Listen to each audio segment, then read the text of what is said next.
Isang gabi, bumagsak ang malakas na ulan sa paligid ng Purukdos, Hagunoy. Pero habang maulan ang paligid, mayroong magtatay ang biglang lumabas ng kanilang bahay at naghahabulan sila patungo sa parang.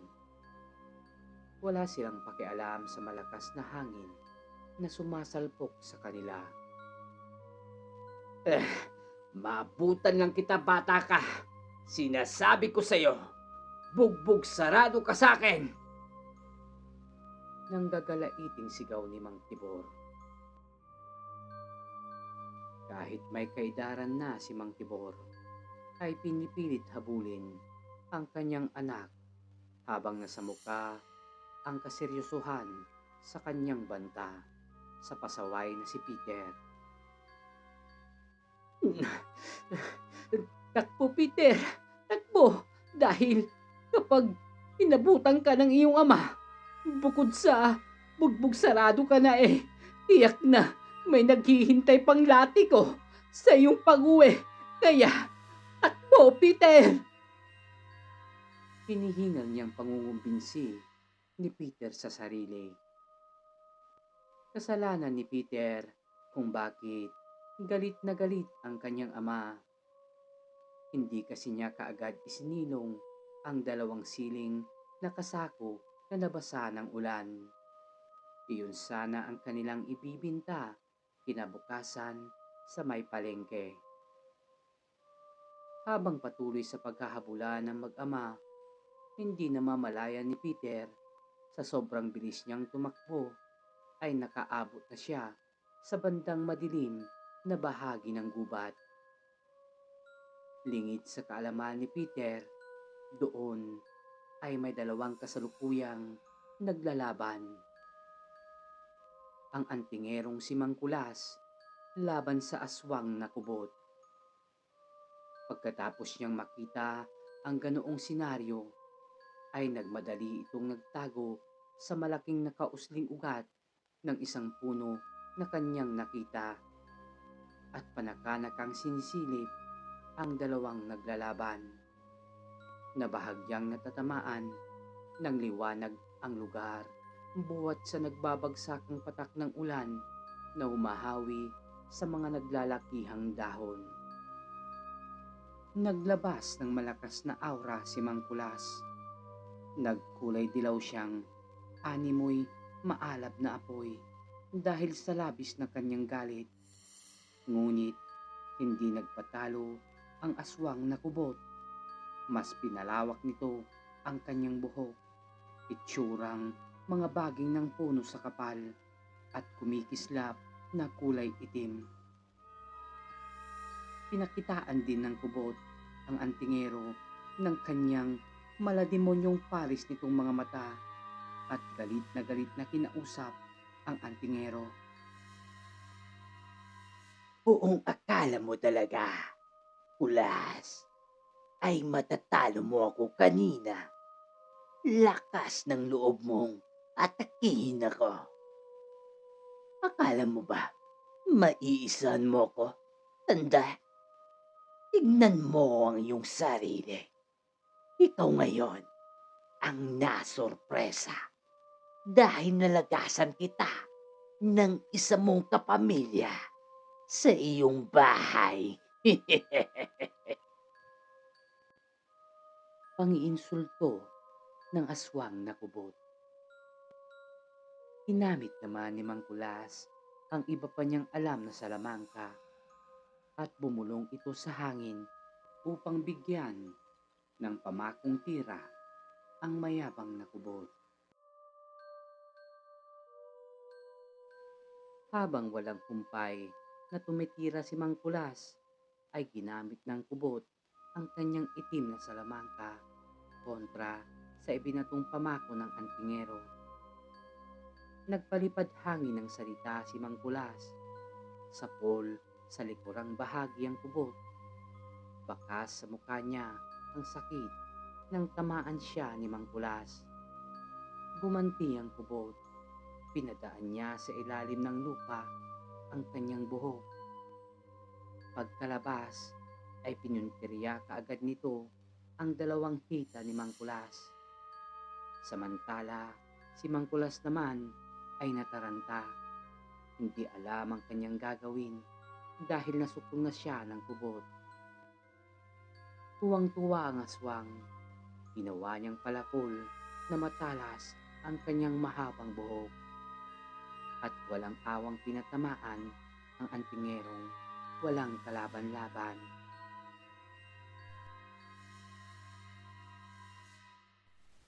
Umusal ng ilang panalangin si Mangkulas at pilit na sinasalag ang bawat pagtira sa kanya. Hanggang ginamit na ni Mangkulas ang huling lakas niya para mabigyan ng sinumpit na kidlat ang aswang na kubot. Bago tuluyang tumilapon sa harapan ng isang punong may malaking ugat kung saan din nagtatago si Peter.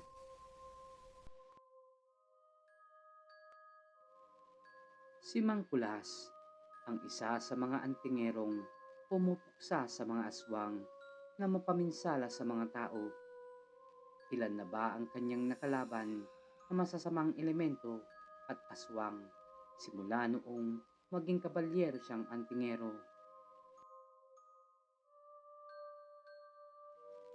Nag-aalab ang galit sa puso ni Mangkulas. Gustong-gusto niyang mapatay sa sariling mga kamay ang kubot. Naaktuan niya kasing unti-unting pinapaslang ng kubot ang kanyang biyanan.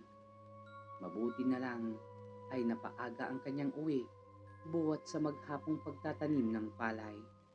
Kung hindi, baka pati ang kanyang mag-ina ay tuluyang nawala sa kanya dahil sa mapaminsalang kubot na walang tigil kung pumaslang sa mga taong walang kakayahang lumaban. Hanggang sa lakas loob niyang nilabanan ng kubot, naglaban silang dalawa at nagkaroon ng habulan hanggang sa mapadpad silang pareho sa gitna nitong gubat.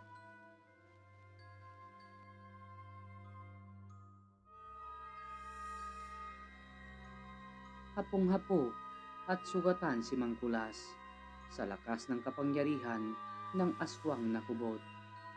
Hindi niya lubos akalain na malakas sa pakikipaglaban ang ganitong uri ng aswang. Tatayo sana si Mangkulas upang magtago, ngunit mabilis na nagpakita si Peter at kanyang hinila ang matanda upang dalhin ito sa kanyang pinagtataguang ugat ng puno. Wala na akong oras, bata, para magpakilala at magpaliwanag sa iyo. Sa ngayon, saktong nariyan ka dahil kailangan kong ibigay sa iyo itong mutya ng sili. Baka mahuli pa ang lahat at ayokong makuha ito ng kubot. Natataranta naman si Peter. Hindi niya maintindihan ang sinasabi ng matanda sa kanya. Bukod tanging naalala lang niya ang sinasabing butong sili ng matanda. Sa ngayon, hindi ko na talaga kaya pa ang lumaban. Lupaypay na dagdag na wika ni Mangkulas. Samantala ang kubot ay kanina pang paikot-ikot at hinahanap ang katawan ng kanyang nakasagupa. Ang husay. Ang husay naman niyang itago ang kanyang aura. Palagay ko, may tangan itong mutya. Babalikan ko siya para kuhanin ang kanyang mutya. Wika ng kubot, sabay alis sa lugar. Mabuti, nahila kita kaagad, Manong. Panigurado ako, patay ka sa aswang na humahabol sa'yo kanina. Pagyayabang ni Peter.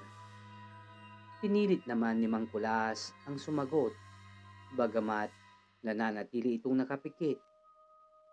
Iniinda kasi niya ang mga tama sa kanyang katawan buhat sa katatapos lamang na laban.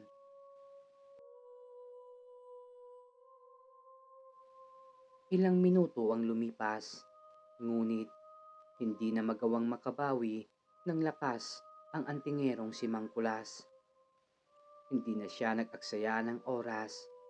Mabilis niyang inilabas ang mutya ng sili. Ang mutyang nagbibigay sa kanya ng hindi mapantayang kapangyarihan ng mga elemento ng kadiliman. Nagulat si Peter. Hindi niya maintindihan kung bakit pilit siyang inaabutan ng buto ng sili ng matanda. Napakunot na lamang siya ng kanyang noo at pilit na iniintindi ang sinasabi sa kanya ng matandang lalaki. Makinig ka, iho. Tanggapin mo ang mutya ng sili. Isa itong butong may nakatagong lakas at kapangyarihan. Alam kong nalilito ka sa mga sinasabi ko ngayon. Basta, ito ang bahalang gagabay sa'yo. Pagtatapos ng matanda, nais sanang sumigaw ng pagsaklolo si Peter, ngunit hindi niya ito magawa sa kadahilanang ang buo niyang katawan ay naninigas sa takot. Habang nasasaksihan niya ang unti-unting pagkawala ng buhay ng matanda. Kasunod ng pagdating ng malakas na hangin at tuluyang nagdaglagan ang mga basang dahon ng puno. Nataranta si Peter sa pag-aakalang baka siya ang mapagbibintangang pumatay sa matanda.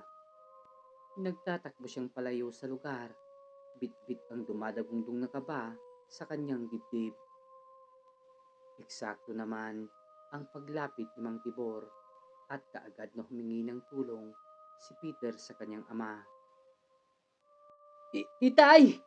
Tulungan mo ako! Sigaw niyang pagsusumamo ng pagsaklolo kay Mang Tibor. Anak, bakit nariyan ka?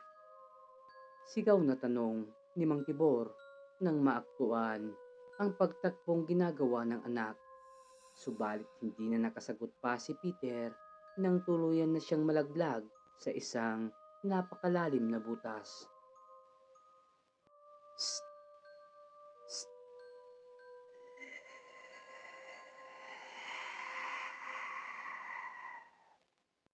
Mahinang tunog na kanyang naririnig. Kasabay ang paglinga ni Peter sa paligid habang walang sawang nangangatog ang mga tuhod. Napaitad siya ng may isang mahaba at makapal na buhok ang biglang pumulupot sa kanyang braso ng napakasakit. Nagitla siya ng mga sandaling iyon, namilog ang mga mata. Hinahanap kung kaninong mga buhok ang kasalukuyang nakapulupot sa kanya. Nais sumigaw ni Peter nang makita ang nilalang, ngunit wala ni kititing na boses ang lumalabas sa kanyang bibig. Nahintakutan si Peter nang makita ang nakakatakot na itsura ng aswang na kubot. Napakapangit ng kanyang pagmumuka. May mahahabang mga kuko at ang buhok ay sabog na nililipad-lipad ng hangin. Napatakip din siya ng kanyang ilong dahil sa hindi ka nais-nais na amoy ng paligid. Doon, nagkaroon ng lakas ng loob si Peter. Nagpupumiglas itong kumawala sa pagkakapulupot ng buhok sa kanyang braso. Mas sinihigpitan naman ng kubot ang pagkakasakal sa binata. At tuwang-tuwa ang kubot dahil nakita niyang napayukom ng kamao ang kawawang binata. Bitawan mo ako. Hindi ako ang matandang iyong hinahabol. Huwag mo akong patayin. Aswang ka. Pagsusumamo ni Peter. Bakit naman kita papatayin, binata? Kung ikaw na ang lumapit sa aking bahay. Siguro, ikaw na ang alay at ibinigay sa akin ng matanda.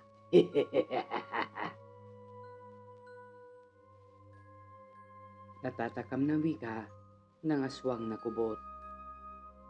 Pagkatapos, may inilabas na matulis pang bagay ang kubot at walang sabi-sabing itinusok sa braso ni Peter, kung saan bumaon ito at unti-unting sinisipsip ang kanyang dugo.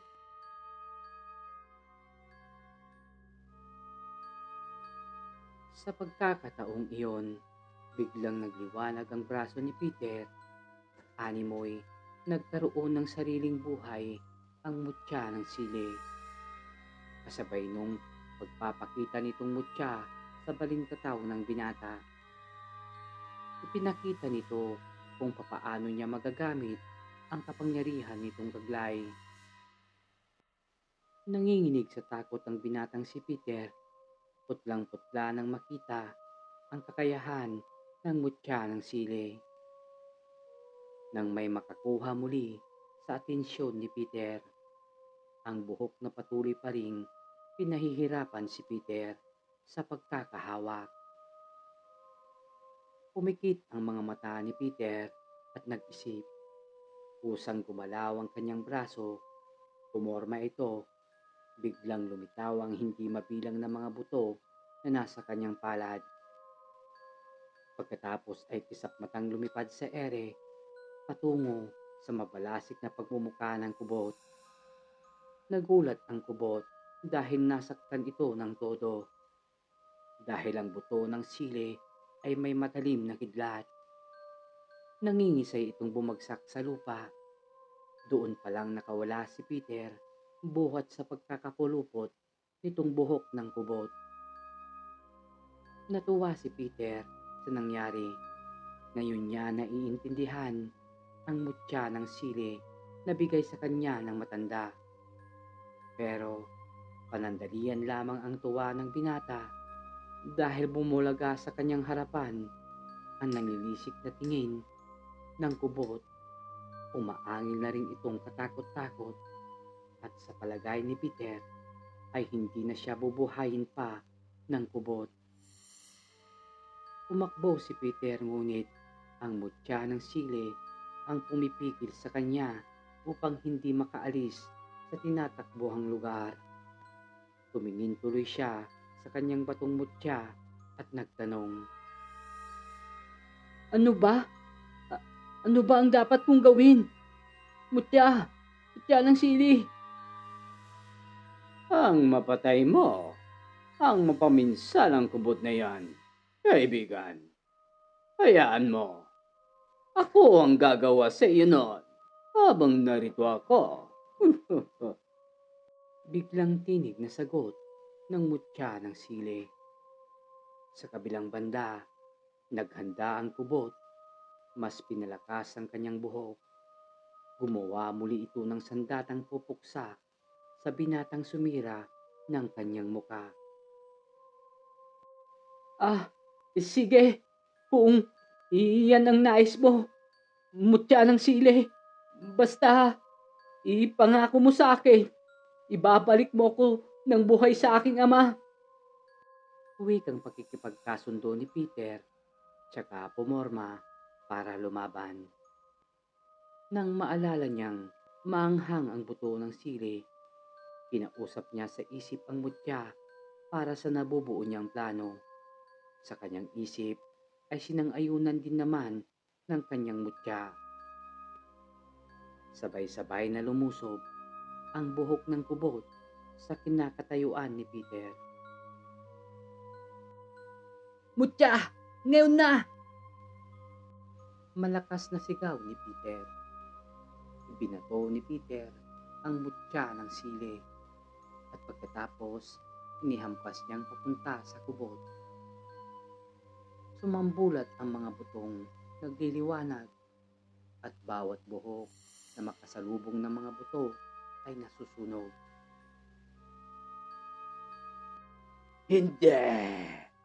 Hindi maaari. Paanong nalaman ng lalaki ang paggamit ng mutya. Umanda ka binata sa aking paglusob. Sadyang ang makapangyarihan ng mutya ng matanda. Nanggagalaitong saad ng kubot. Mas dumidilim. Mutya, wala akong makita. Pagtatakang reklamo ni Peter. Maghanda ka, kaibigan. May binabalak gawin ang kubot na yan gamit ang kanyang itim na salamangka. Anang ng mutya ng sili. Nakarinig si Peter ng malademonyong hagikik. Huli niyang napansin, unti-unti na siyang nababalutan ng makapal na buhok ng kubot. Nagpupumiglas si Peter dahil nasa harapan na niya ang kubot. Nanilisik ang mga mata at nagtanda haba-habang mga kuko at galit na galit ang malabakukang nitong pagmumukha. Sa tingin mo, mahusay ka na? Mahina ka pa rin, boy. Sa buhok ko pa lang, ay hirap na hirap ka nang patayin ako. Pagyayabang nitong kubot at sinakal si Peter sa liig gamit ang kanyang kamay.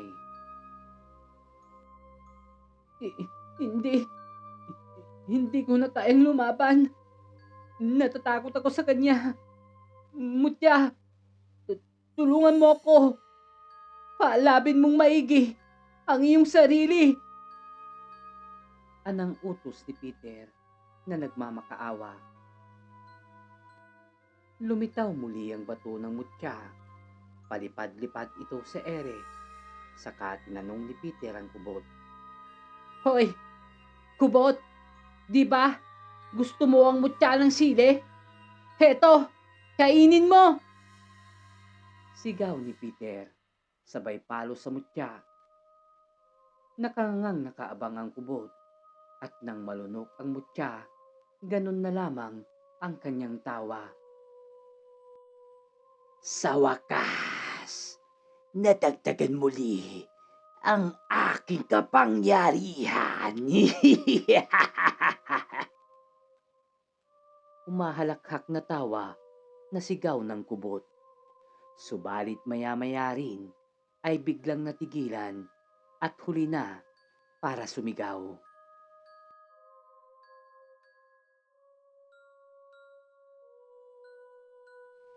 Lingid sa kaalaman ng kubot, ang mutya ng sili ay tuluyang nagbaga sa anghang sa kanyang bituka hanggang unti-unti niyang nasusunog ang laman loob ng kubot.